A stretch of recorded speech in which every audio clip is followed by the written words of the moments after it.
Bienvenue les amis dans cette nouvelle vidéo d'actualité. Aujourd'hui on va parler des ratons laveurs qui sont devenus incontrôlables.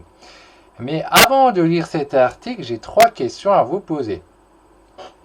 Est-ce que vous êtes pour la conservation des animaux? Oui ou non?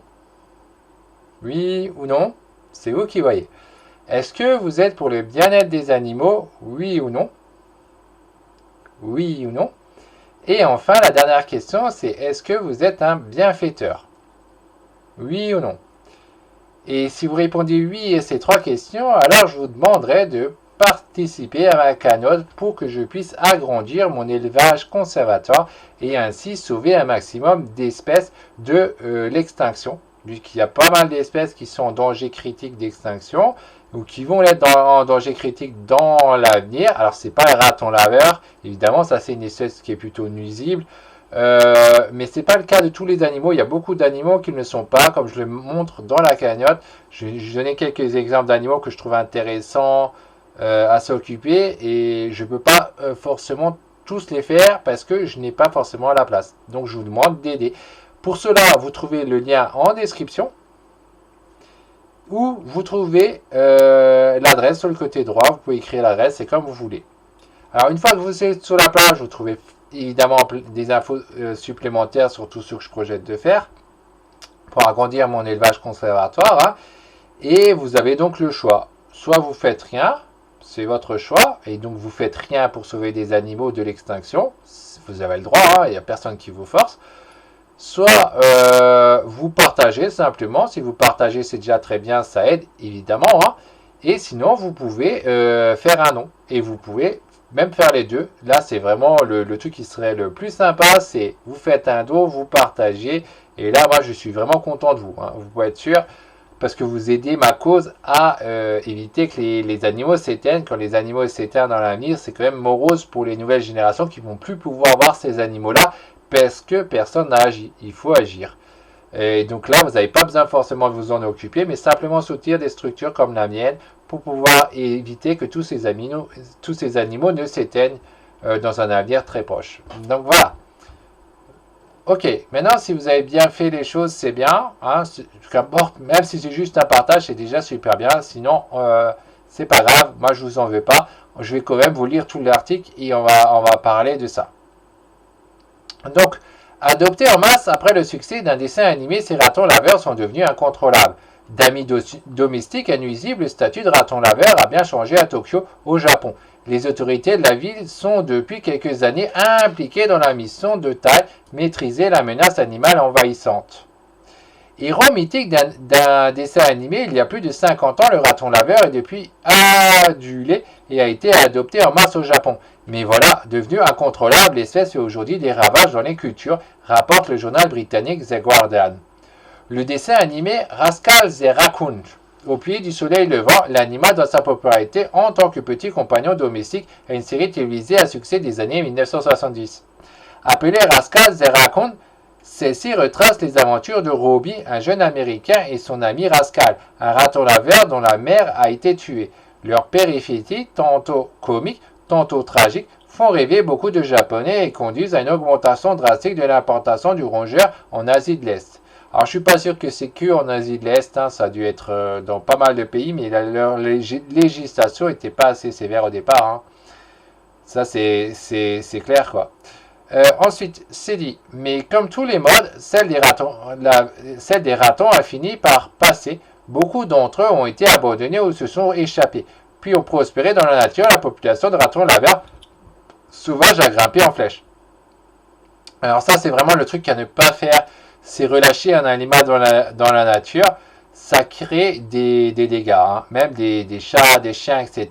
Comme on le voit souvent, ces animaux n'ont rien à faire dans la nature. Il ne faut pas les lâcher dehors. Ni les animaux exotiques, ni les animaux domestiques, ça n'a rien à faire dans la nature. Et même quand ce n'est pas le cas, si c'était un animal local, on ne peut pas les relâcher aussi facilement, c'est pas aussi simple. Il ne faut pas relâcher des animaux qui ont été dans un milieu contrôlé, protégé, après dans la nature, hein, parce que ça fait plus de dégâts qu'autre chose. Le problème, c'est que les ratons ne sont pas originaires du Japon et font même partie des 156 espèces qui figurent sur la liste de créatures exotiques envahissantes établie par le ministre de l'Environnement. Elle comprend d'autres animaux comme les fourmis de feu ou les tortues serpentines. Alors, les tortues serpentines, c'est les fameuses tortues qui ont le cou qui s'allonge. Donc ça, il faut faire gaffe, c'est des grosses tortues et puis elles ont le cou qui s'allonge, c'est dangereux quoi. Ensuite, qu'est-ce que ça dit? 1282 ratons laveurs ont été capturés. Les autorités japonaises sont engagées dans un combat laborieux pour endiguer l'épidémie et contrôler le nombre de ratons laveurs. Petite difficulté supplémentaire, ces rongeurs s'adaptent parfaitement aux nouveaux environnements et peuvent survivre même loin de leur habitat naturel. Ils sont aussi connus pour être de vigoureux reproducteurs. Et enfin, ça dit encore. Toujours selon The Guardian, 1282 ratons laveurs ont été capturés à Tokyo en 2023, contre seulement 259 10 ans plus tôt. Les petits rongeurs se trouvent principalement dans les zones vallonnées de la périphérie ouest de la métropole de Tokyo, où ils causent d'importants dégâts aux cultures. Donc là, on a la carte où est Tokyo. Ok. Ensuite, ça dit...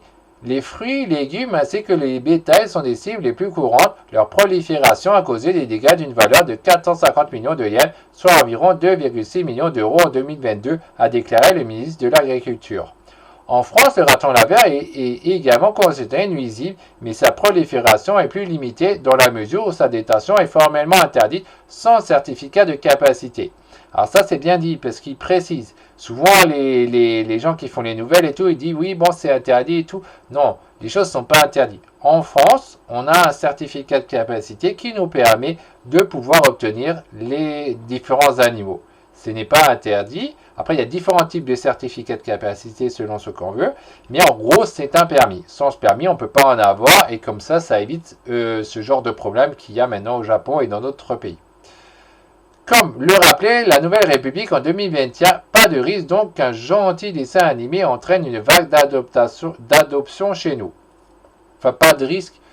Je pense que il y a moins de risques, ce serait quand même plus juste parce qu'il y a toujours les gens qui vont faire du trafic et qui vont en ramener des animaux qui ne doivent pas. Il y a pas mal d'animaux de trafic et après on ne sait pas quoi en faire d'ailleurs, ils ne savent pas où les placer. Mais maintenant, c'est sûr que ce qu'on fait en France, c'est vraiment génial parce que comme ça diminue beaucoup le problème, mais ça ne fait pas à 100% non plus, vu que le trafic, il y aura toujours. Et justement, le trafic, il y a aussi quand on est trop sévère dans la législation. Chez nous, c'est déjà assez sévère. Après, il y a certaines espèces qui ne devraient pas être de détention libre, qui ne sont pas sur certificat de capacité. C'est pas normal. Et d'autres qui ne devraient pas l'être et qui le sont. Bon, enfin, c'est pas encore tout à fait parfait leur truc. Mais en tout cas, on a un truc beaucoup plus costaud comparé au Japon et d'autres pays où ils font un peu tout ce qu'ils veulent. Et du coup, ça cause vraiment des dégâts bien pires que ceux qu'on a en France. Donc voilà pour cet article. Si vous voulez donc soutenir ma cause de sauver des animaux avant qu'ils s'éteignent,